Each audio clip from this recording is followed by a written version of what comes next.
What's your process? Like, let's say somebody books an appointment with you, they just want to make sure that everything's good. And they say, analyze my diet, tell me how I can be better.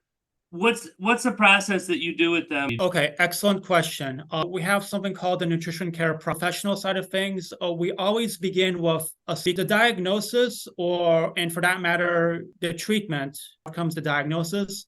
That's why assessment is important. We always want to assess. We don't want something called the ADIME. So A begins with A stands for assessment, like I mentioned, gathering information and synthesizing that in a deductive reasoning thought process into a diagnosis. So that's subjective information.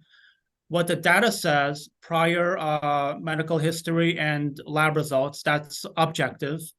Synthesizing that together, leading to a diagnosis. So that's stage 2, diagnosis.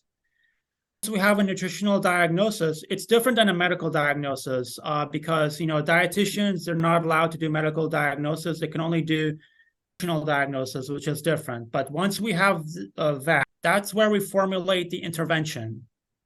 So the intervention, as the name implies, is the actual doing of helping him or her achieve those goals. And if they're struggling to achieve those goals, like refer to a therapist provider for CBT, perhaps. So that's the intervention stage 3.